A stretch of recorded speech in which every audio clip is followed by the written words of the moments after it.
Records Act. Tara, you have the roll call. Yes, I'll do the roll call. Okay. Here, yep, nope, here. Kathy Blumig. Here. She's here. Yep. Al Pachalis. Here. Craig Feibel. Here. Rick Johnson. Here. Michael Piakos. I know he was having a hard time. I don't know if I don't see him here. Councilman Chase.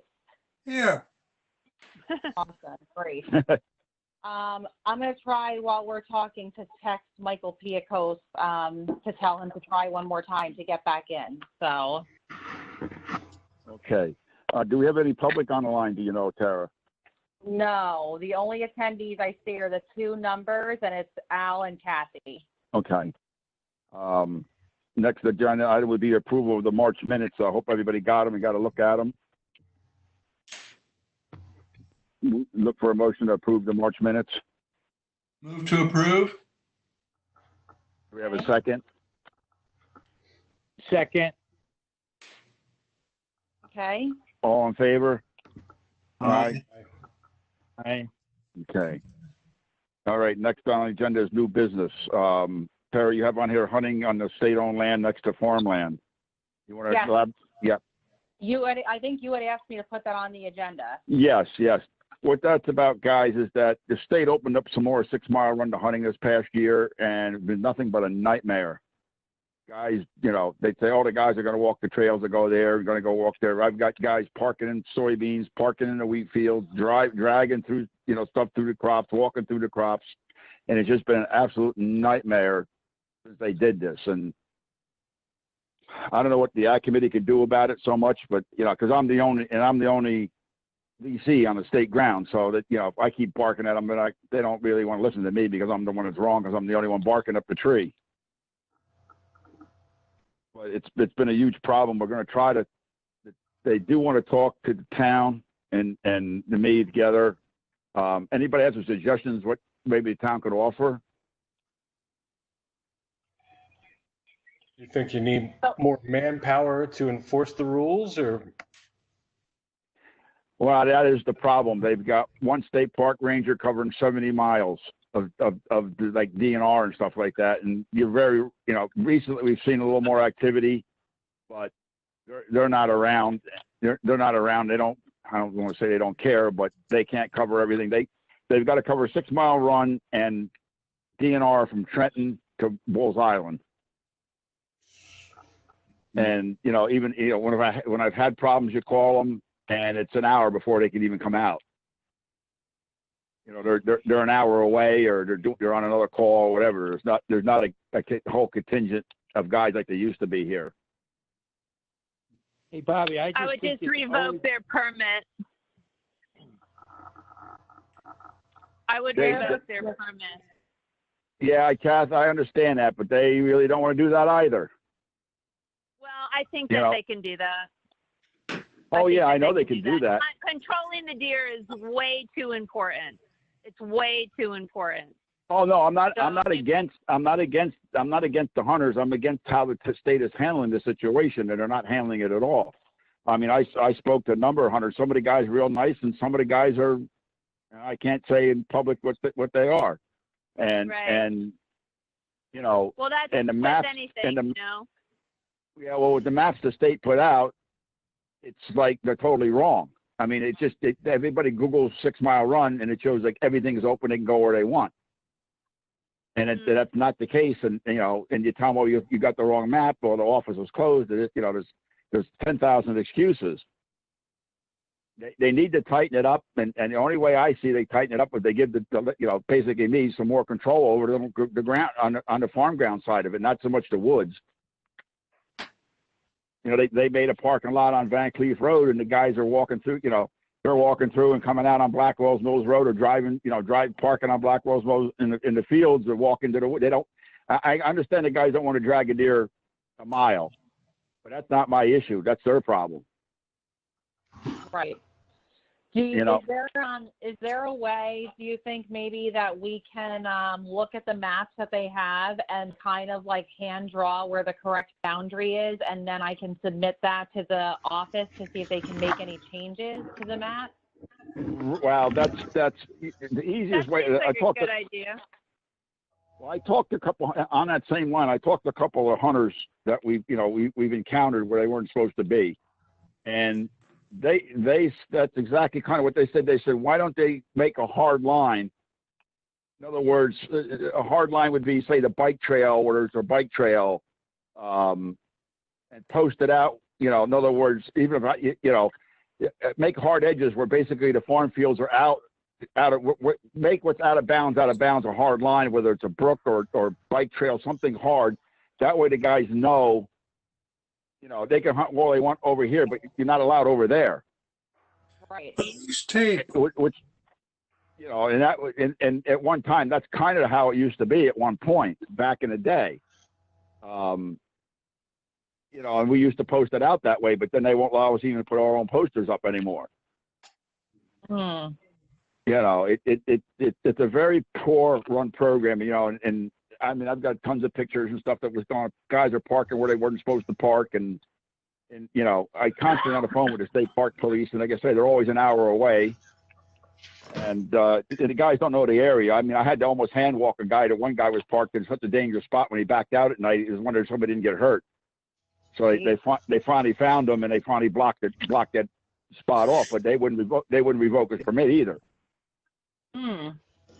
So I mean, the easiest way to solve all the issues is a hard line around let the guys hunt the woods all they want, but have a hard line that because states ought to walk. They can walk to the edge of walk the edge of the field or walk the trails.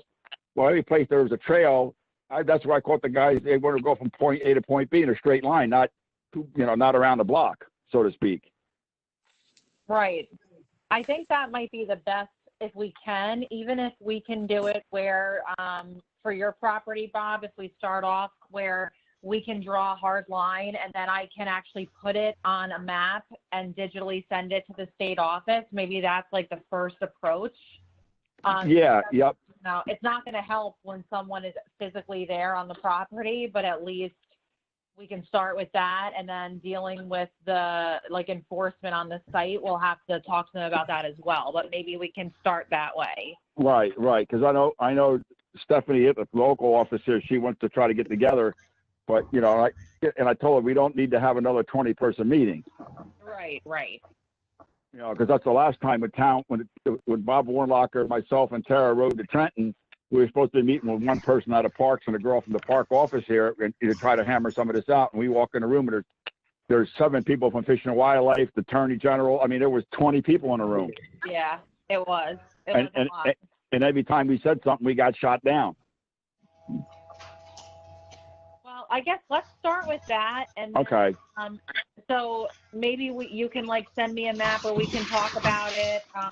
And then if you know other places where we can accurately draw the harder lines. Yep. I mean, I don't know how long it'll take them to address that, but we can at least try to start there. Yeah, because I've been, Stephanie's been the kind of go-to person, and I happened to talk to Patricia, who's a superintendent, and she went, I didn't know that. I guess Stephanie wasn't telling her, at least she was leading on to, Stephanie wasn't telling her a lot what was going on. She said, maybe we ought to have a meeting, maybe we have a meeting sooner than later. Right. So if we set something up between you and me and maybe Stephanie and Patricia here locally, and then present this map to them and see what they say. Okay. I think that'll work. Okay. So I tell you that for this to be right, can somebody make a motion to have Tara do that and second it, and we'll vote on it, and that way it'll have at least some teeth from the committee. Sure. Okay, Craig, you're the first. You're the motion.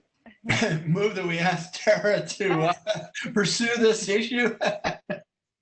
Thank you, Craig. Can we get a second from somebody? Second.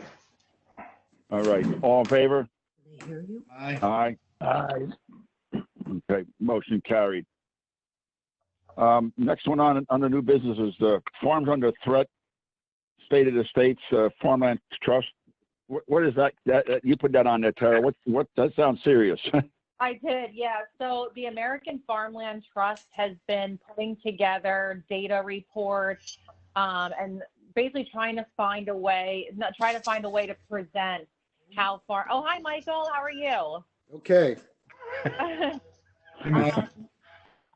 Trying to find a way to basically present how farmland has changed in terms of acreage, but also how to explain how the industry of agriculture has changed over time. But really the first time they tried to do this was in 2001. So back in 2016, they basically put together some mapping layers and some data that were out for review. Then in 2018, they made a report. It wasn't called the State of the States. I think it was just called Farms Under Threat.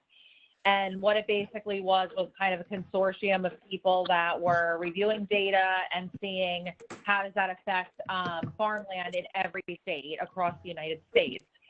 So just last week, they updated it. And when they updated it, they put a interactive mapping tool with it. So you're able to kind of look at how do states compare to each other based on a series of data.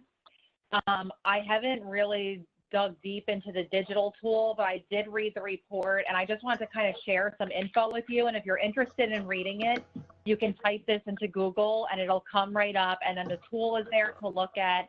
But there was some interesting things I just thought you may be interested in. The American Farm. Oh, sorry, was someone about? If you got the email from Heidi Winsinger, there's a link there. Yes, absolutely. Yep, you're right. She put it in there. Absolutely. One of the interesting things, which I think we really do know anyway, but one of the major things that American Farmland Trust found was that the low development residential lands are the highest threat to being converted to like urban or other types of uses besides farmland. So these, which we do know, of course, you know, the building on the 5 acres, the one house on the 5 acres, and splitting the farms up, that's actually causing the most reduction in agricultural lands across the United States. Large lot zoning, yep. Yeah, yep.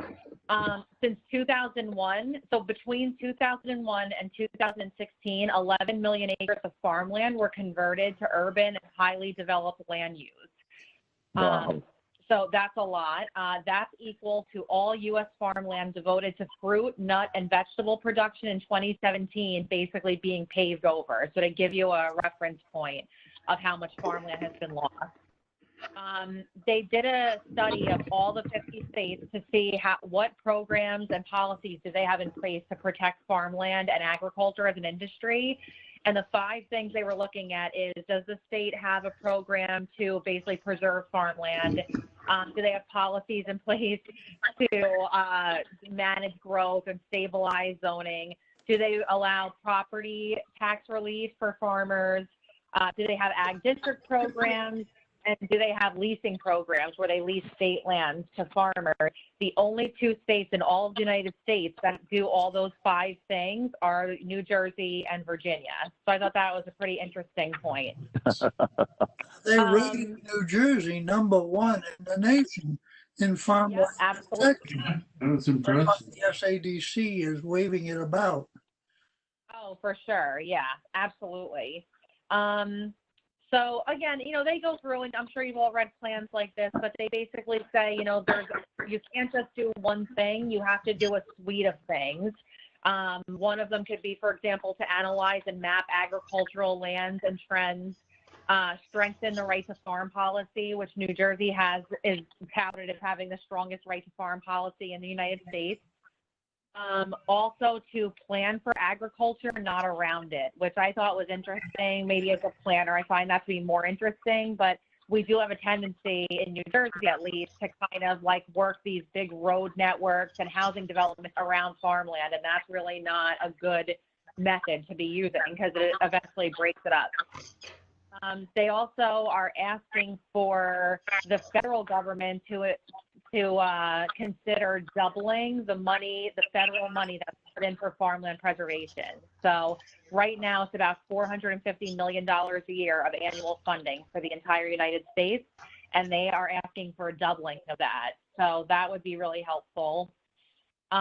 They're also asking for federal funding to help with succession planning for agricultural operations, as well as relief from certain taxes like capital gains, adding a beginning farmer tax credit. So all good ideas. I think it's definitely worth reading. It was a pretty interesting report. The thing I'm the most interested in is their digital mapping tool, because I think that's going to come in handy if we're, for presentation purposes or just to kind of compare it to the Census of Agriculture. So I thought it was a good read, and if anyone's interested in it, I encourage you to check it out. But it has some really good points. Yeah, the big thing in that whole dissertation was that the federal government needs to do something about farm succession planning and changing the laws on that, because the way it stands now, unless there's direct lineage, and we've got the problem here in my place, is that not having any children and me wanting to see, somehow get my half of the corporation to my nephew.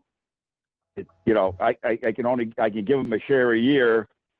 That's the only way he can get it. If I just went in my will wanted to say, my half of the farm is going to Matt, he couldn't afford the taxes on it. They'd have to sell the farm for him to pay the taxes on it. Oh wow. Yeah, there needs to be some real changes in the succession laws in this country, because that just means how about some big guy in the Midwest that's thousands of acres. Yeah, that's a good point. Yeah. Because there's a lot of stories you read about, a guy farming with his nephew. His nephew wanted to farm, and he didn't have, he had two girls and they didn't want to farm, but his nephew wanted to farm, and having trouble getting, the farm into the nephew's name because it's not direct line. So it's just there's a big problem with that, and I'm glad somebody's finally looking at it, but it needs to be done quicker than sooner than later, basically. Yeah. Yeah, it's definitely it's something that needs to be looked into. The tax relief. I thought the tax credit for beginning farmers. I thought that was an interesting one as well, because especially in New Jersey, we are really lacking in new and young farmers, and so I think that would be helpful too. So right. The problem with that is, like, even financing for young farmers and stuff like that, you can only get nowhere near enough money, and then it's only like a 5-year. You can't get past like a 5 or 7 year loan on a beginning farmer unless you go and you jump through hoops with the Farm Service Agency to try to get money from them. And they're the same way. There's no good. They keep saying there's good programs for the young guys, but there really isn't. Right. Yeah, it's true. So if you're interested, definitely take a look. We can talk about it more if you want, but I just thought it was definitely worth knowing about. So. Okay, well, good. Yeah, we're glad you brought that up. Now, I've got something that's not on the agenda that I just thought about sitting here. And Tara, I don't know, did I send you the email I got from the state about my leases being renewed and the verbiage about hay crops and no hay crops and what we can do and can't do? Did I forward that to you? No. Okay. My leases with the state are due up in December, and they're looking at the leases. And I've got three different lease numbers, and each lease number has 2 out of the 3 have a different strategy as far as when we can cut hay and can't cut hay because of the nesting bird populations or whatever. And even though Franklin has a huge amount of nesting bird sites around Franklin, in all around 6 Mile Run, and right. From what I found out, I'm the only one in the state that has this verbiage in their leases. Huh. Now, one of the leases, they're willing to change the one to allow me so many acres of hay that I could basically cut any time I want. Basically, they don't want me to cut the hay before May. They could cut hay up to May 15th and not to after July 15th or some crazy thing. And, before May 15th, most of the hay is not ready. And after July, it's not hay anymore. So, and they charge you the same, they're diminishing the value of the crop, but they're not compensating you they're charging you the same amount of rent for a diminished acreage. But what I'll do, Tara, I will forward that to you either tonight yet or tomorrow. And I have no problem with you sharing that with the committee. Okay, I will. Yeah, And- absolutely. And guys, take a look at it, and then any comments forward to Tara, because I think town needs to come, we need to, again, address this with the state. I haven't had time to address it myself yet, because they just emailed me today, what do you think? And I just haven't got to, I've been kind of putting them off a little bit, but, we might have to go after them politically. I don't know, Ted, if we, once you see it, I think you'll agree with me. You and I, you can give me a call, we talk about it. And I don't know if Joe Danielson can help us with this or not. What did they offer you like alternatives, or No. you're not allowed to cut here and here, and your crop You is can't, right. You can only cut, in the past, the 3 leases have been that way, and we have to give them a report every year. And, I gave them a report of when I kind of stretched it a little bit. And some of them I just say I cut in between. So, like I say, the one I think I'm allowed 60 acres of hay that I can basically do what I want with. But then I'm allowed another 70 acres of hay on that site that I can only do, I can't harvest in between these dates. And it's overreach, man. It's overreach, and it goes against soil conservation practices and best management practices of farm ground. And the best thing for soil conservation of farm ground is a rotation of hay.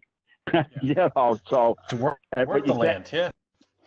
Right, and you can't to plant a field of alfalfa hay, it costs about $500 an acre to start it, and probably over $100 an acre to maintain it. And alfalfa needs to, you cut alfalfa basically Memorial Day weekend the first time, roughly, depending on the weather, and then you're supposed to cut it every 30 days. If you have the moisture, it'll regrow every 30 days. You can cut it. So, it's a prime feed for the cattle, and it's a prime crop to sell for. It's the most valuable hay crop there is. But even like orchard grass needs to be cut 1st of June, not before May 15th, and once you get to the middle of June, orchard grass becomes garbage. So if you cut it July 15th, it's mulch. Mm. And it's so I will forward Tara that what they sent me, probably tomorrow, and Okay. and you can forward it to the committee. It's no problem. And like I say, if the committee has any comments, then forward them to Tara, and Tara and I will put our heads together and see if we can get a response back to the state on them. Yeah, absolutely. That works. And copy Joe all right, Danielson on it. What was that? Copy Joe Danielson on your response. Okay. Anybody else have any new business they want to bring up? If not, we'll move on to old business. Okay. You have the hunting 2019 hunting season, Tara, on here. Yeah, the last time we met, hunting season was just closed, and I was waiting on responses from all the hunters so that I could basically put all the data together. And then shortly after that, the building closed for a period of time. So I do have some of them electronically, but I'm sure there are some that are in the building. So I am going to go into the building probably sometime next week to get those up, and then I'll be able to compile all of that, Okay, yep. numbers together, figure out where we're at, and then I am going to have to schedule a wildlife management subcommittee meeting. We can do it online, that's fine, or just on the phone, just to kind of go over any changes or potential recommendations for next year. Okay, great. While we're on hunting, this is gonna come up next week or at our open space meeting. I've been, as I reported in the past, I've been working on Rutgers on a deer management plan over at Hutchinson Memorial Forest and the surrounding area. And I think the number we've gotten off there this year for the first hunt was like 30 deer, and most of them were does. Mm-hmm. But what they're looking to do is the fellow who's in charge of the program is trying to get Rutgers to allow Sunday bow hunting on the property. And he inquired whether the town would be agreeable to allow that, because on the two town pieces, there's two pieces, I forget how many acres, that the town owns and has a 99-year lease with Rutgers to manage. And I talked to Bob Warnocker about it, and he said to bring it up at the open space meeting that depending on what open space said, then he would bring it to council. But they would, if the fellow in charge, a fellow named Joe Palin, and Paulin. he's, what's that? It's Joe Paulin. Never mind. Right. And we work well together. I think he's a great guy, and he wants to do the right thing. So he's trying to push the university to see if he can't get, because he realizes that, open up Sunday, guys, more opportunity to hunt, more deer will be taken. So I'm going to bring it up at open space, and hopefully open space agrees to send it to council to let the Rutgers basically run the whole program over the way they want to run it.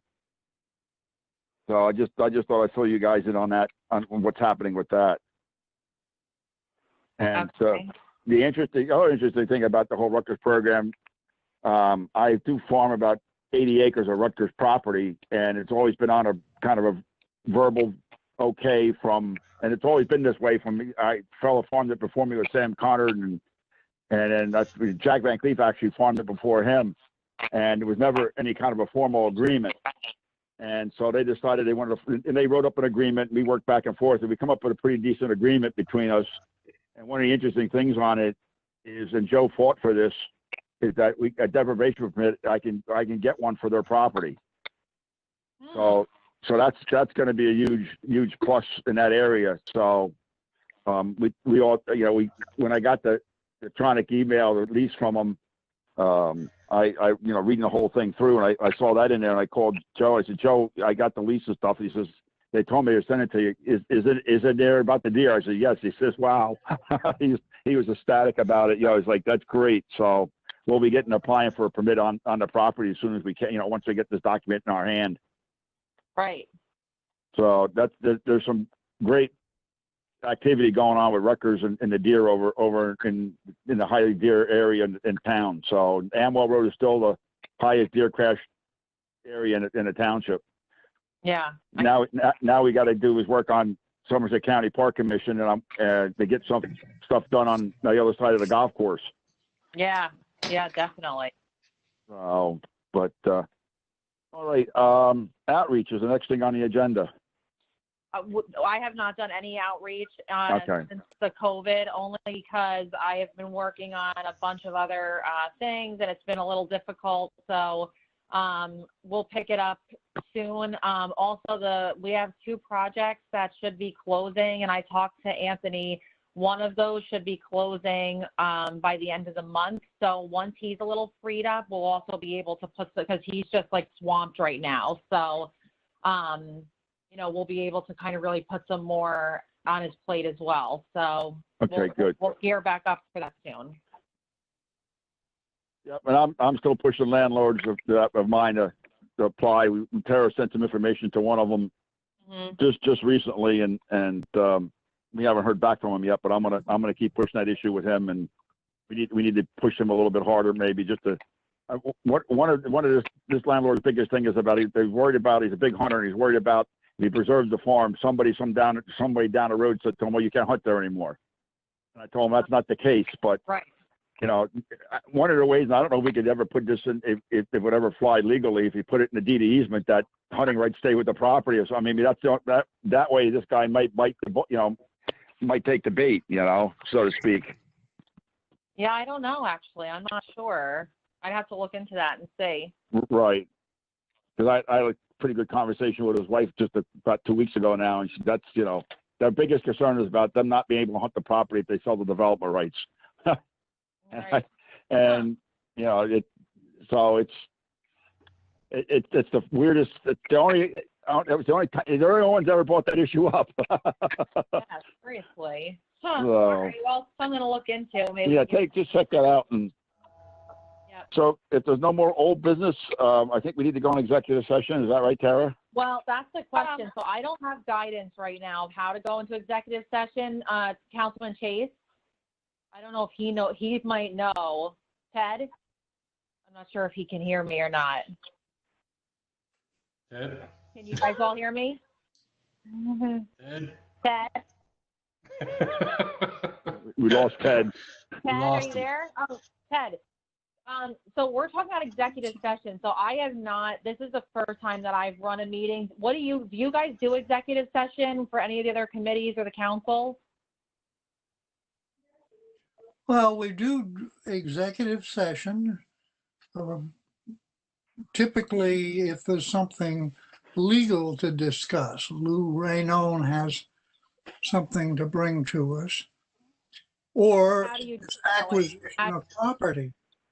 Well, you have a motion to go into executive session, and you specify the reason. If you're, to discuss possible purchases of property, for instance, would be a real estate transactions. But somebody should move into executive session.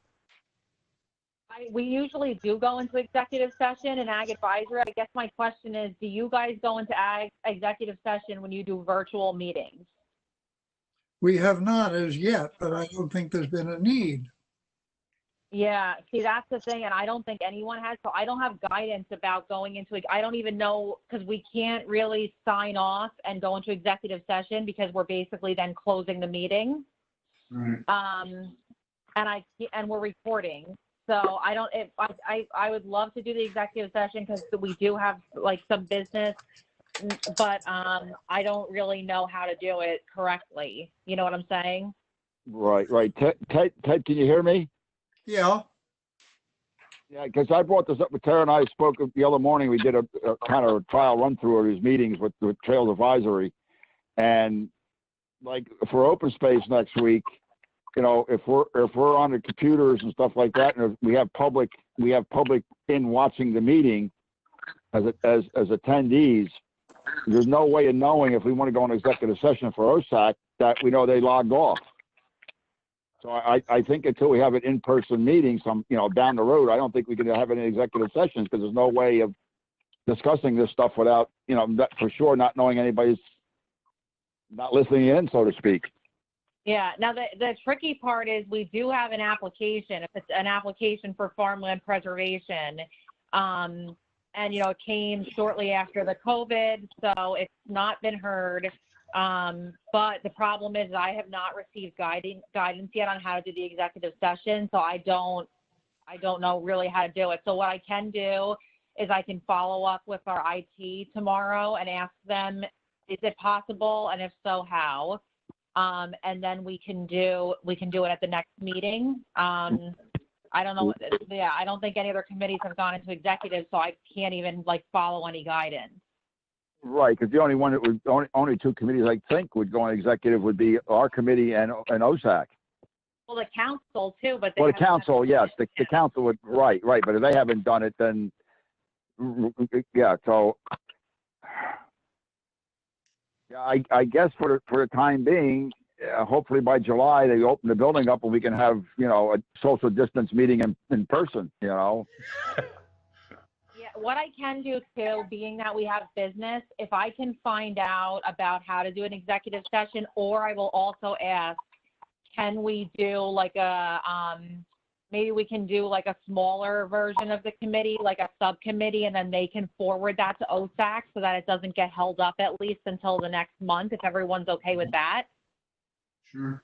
It works for me. It depends what the rest of the committee feels like. I mean, normally we don't turn these down. Applications in the past have, we've rubber stamped them to go to OSAC, because we want, that's our job, is to preserve farmland, and there's only one parcel that we recommended OSAC buy instead of us preserving it, which made sense.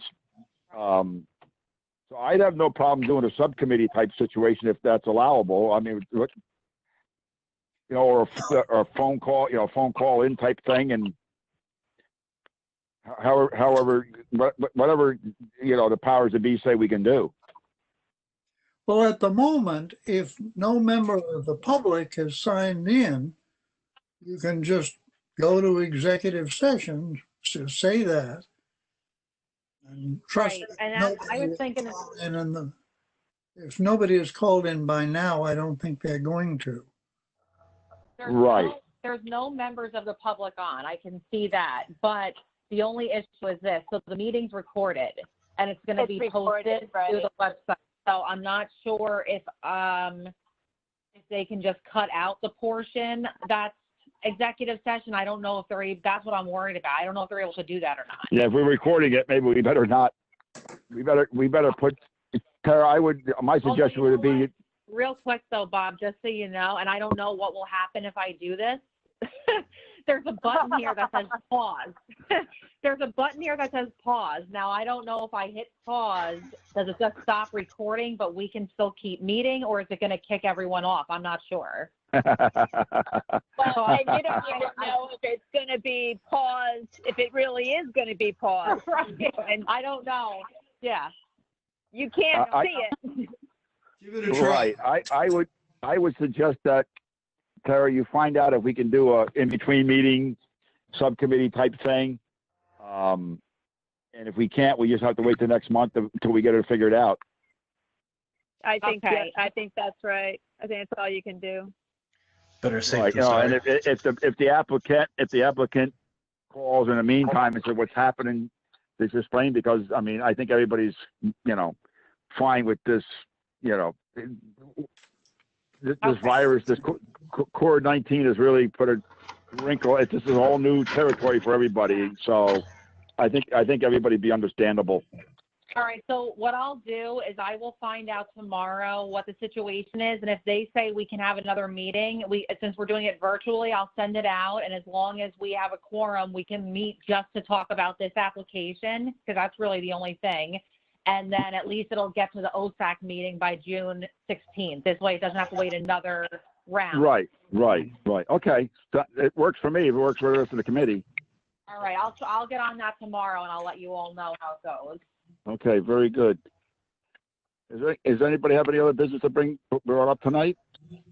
I was wondering about that soil, that thing that we talked about last time from the state, the rules for soil. The soil disturbance rules. Yes, thank you. Soil disturbance. I checked into it right before this meeting because the last note I had was that the state was going to be publishing the final draft of them for public comment in June, and they have not done that yet. So Okay. It's supposed to be coming in June. I don't know if that's been, there's no message on there like, oh, it's been delayed because of COVID. But as of right now, they have until the end of the month to publish it in the register, or they at least have to let everyone know, we're not going to publish it until this date. So, okay. as soon as it comes out, though, definitely we should submit formal comments on that for sure. Absolutely. Okay. All right, anything else from anybody? If not, a motion to adjourn? I make a motion to adjourn. Second. All in favor? Bye. Bye. Aye.